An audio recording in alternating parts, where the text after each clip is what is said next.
Hey guys, and welcome back to Brexit. Brexit England, Northern Ireland, and Eastern Europe. And in Brexit England, there's a question on everybody's mind today. Are we in a democracy or is this a dictatorship? And I'm going to say I think it's a dictatorship, especially after the Sparkly Hat Festival on the weekend when we saw our police officers acting in the same way that you would see police officers acting in North Korea, in China, in Russia, in Turkey. These police officers, our police officers, acted just as badly as any other police officers have across the world by ripping banners out of people's hands. How dare you rip a banner out of somebody's hand as a police officer? Right? Your job is not to be political. That's not your job. Your job is to keep the peace. Your job is not to be political at all. Right? Now, our state, right, have been watching the people who are in Republic. Right now, these guys are said to be the head of Republic, but they're just probably spokespeople for because they can't be a head of a Republican movement when there are so many independent Republicans in this country. So these guys are the spokespeople, and they're the people who have been speaking to the police to say, listen, we want to have our demonstration on this day. For months they've been speaking to the police. We want to have a demonstration on this day, right? And we would like you to leave us the hell alone. But the police decided, no, what we're going to do is we're going to rip the banners out of their hands, right? And we're going to target the leadership and we're going to arrest them, which leads us. I know the question you just asked. Are you saying that they targeted the leadership? Does that mean, right, that they must be watching these people? Of course they are. And that's why I tell you, we are living in an authoritarian state because, we're allowed to come, I'm allowed to be on YouTube and say derogative things about, about the government or the royal family if I want to. No, of course. And the reason why there's a difference in this country, I think the reason why is because they have so much control and they have, a good maybe 20% of the country, right, that are really strongly behind the royals. But I just look at that Saturday and I think to myself that it's not going to go well for the royal family when people actually realise, well, what are you doing to those? Why are you doing that? Like, you can't make people, right, support the royal family. You can't do that. You can't make, there's a lot of people in this country who do support them, but you can't make people support them. And when you're dealing with people who aren't in support of them in that way, I think it only gives more support to those people, because I think everyone's going to realise, well, hold on a minute, well, this is a bit out of order, isn't it? That they're targeting. I mean, the police, the police and authorities have been doing this forever. They used to target like Greenpeace.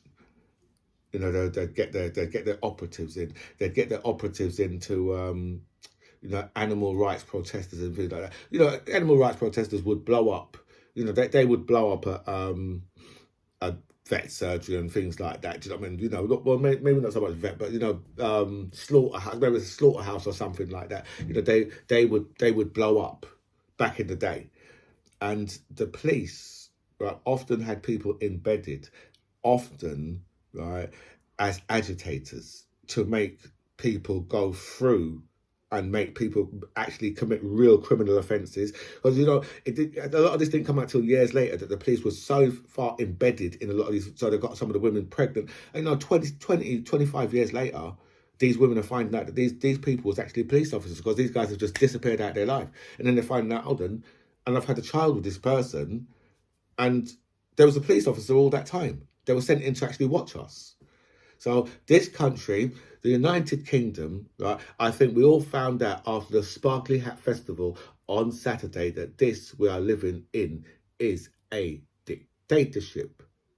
And welcome back to By Any Means Necessary. Thank you so much for all your messages sent me. And special thanks to everybody who signed up to my channel. I feel so blessed with so much people that signed up, so thank you so much for that. I'll go through all your messages. I'll answer as many as I can, but I will like all the messages for definite.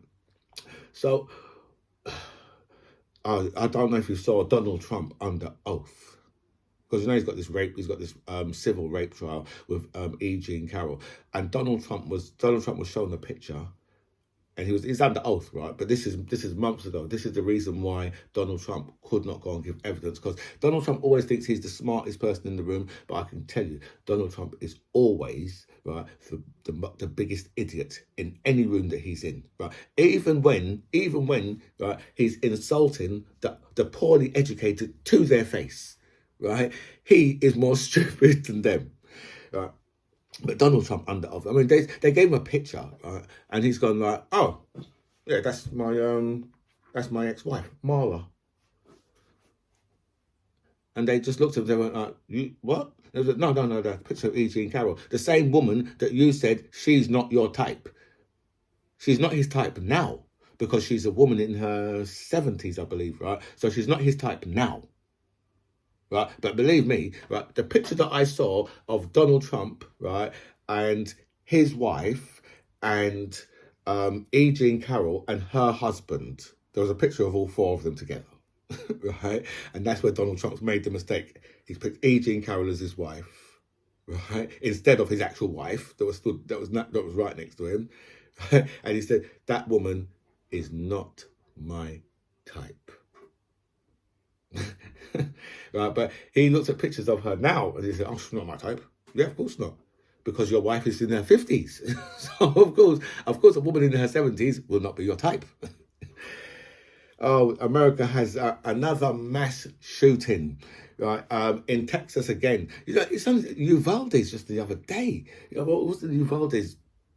19 people, and most of them was children. I think it was 19 people, something like that, in Uvalde, right? And the police was outside scared to go in, right? But again, right, another mass shooting again, and this person is a Hispanic American, right?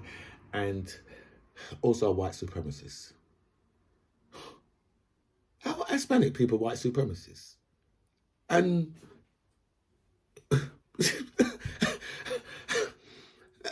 and Trump supporters. After Trump branded, them type of people as rapists and murderers, and some of them are nice people. But this Hispanic guy, it seems like, because I'll say, the reason why I say that he's a white supremacist neo-Nazi is because his motherfucker's got a massive swastika right there. Right? And he's got some other Nazi memorabilia along here, so we could be on safe territory saying that this guy. But the governor has already said, oh no, we can't jump to conclusions. Governor Greg Abbott got to be the worst governor of anything. Just of whatever it is, whatever governor there is, right, of any industry anywhere in the world, Greg Abbott is the worst of the lot. I mean, you can openly carry, especially in Texas, you can openly carry. Right? I mean, these people. What was the words Greg Abbott said? It is an unspeakable tragedy. I said, what's an unspeakable tragedy? It's people voting for you. That's the unspeakable tragedy, because to vote for someone, right, who. I mean, some of the things. If you hear some of the things what he said, where he wanted to make sure that Texas has the most guns, and I think someone had more guns than Texas at one stage. He said, "Come on, Texas, we have to get with the program here." You can buy in Texas. You can buy guns privately, so nobody knows what's really what. I mean, there's no background checks to that type of thing. So and then they're wondering obviously why they're having so many mass shootings, because they say, oh well, it's mental illness. Yes, it's mental illness. And say, well, we have our share of crazy people in the UK. Right? France, Germany, Morocco, right? Italy, the Caribbean.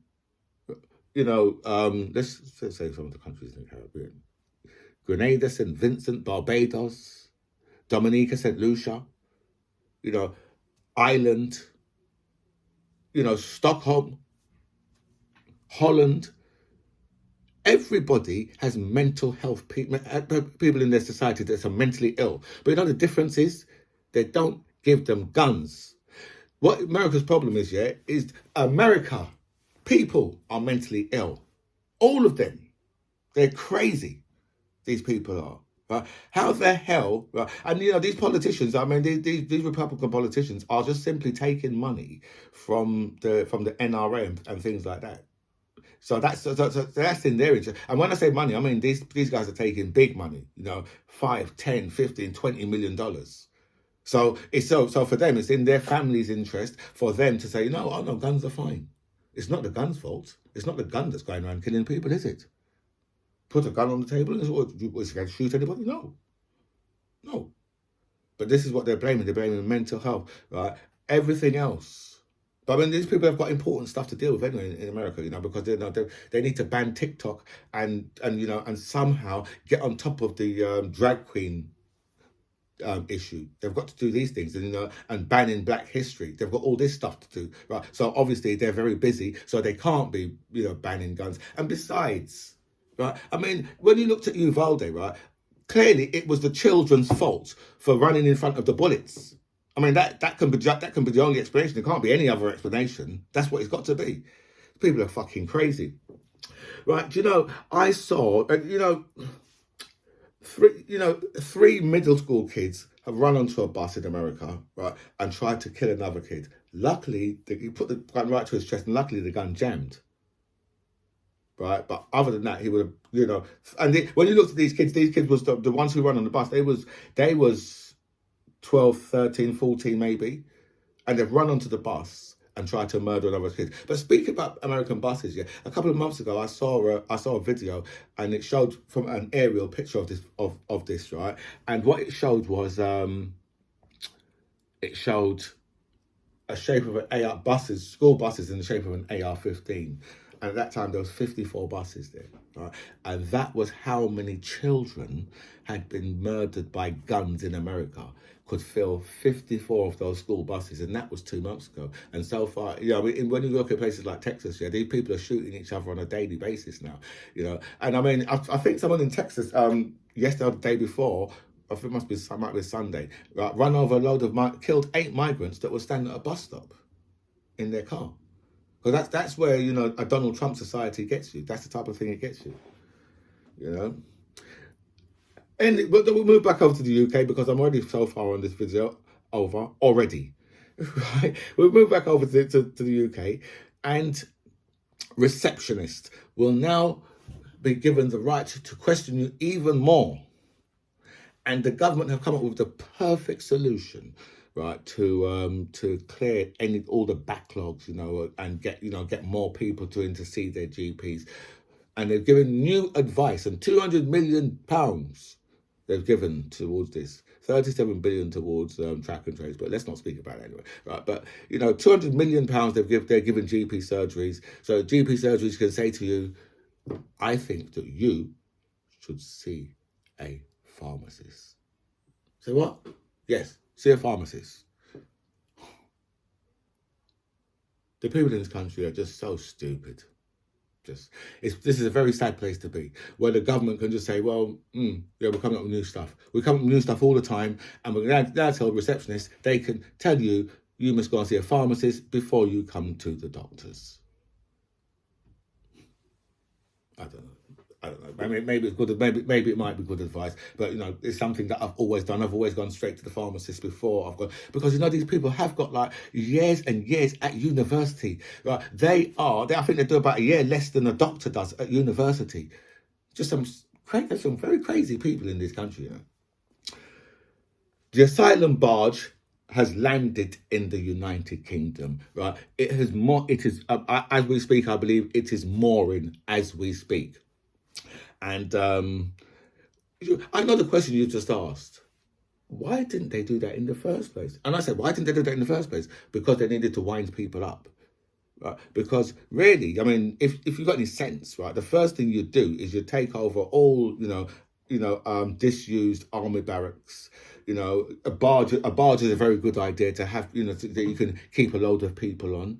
I would have taken over some of the, the closed down theme parks and all these type of things. Right? They could have done, instead of spending like £7 or £8 million a day on hotels. But they do it to make sure they can wind fools up.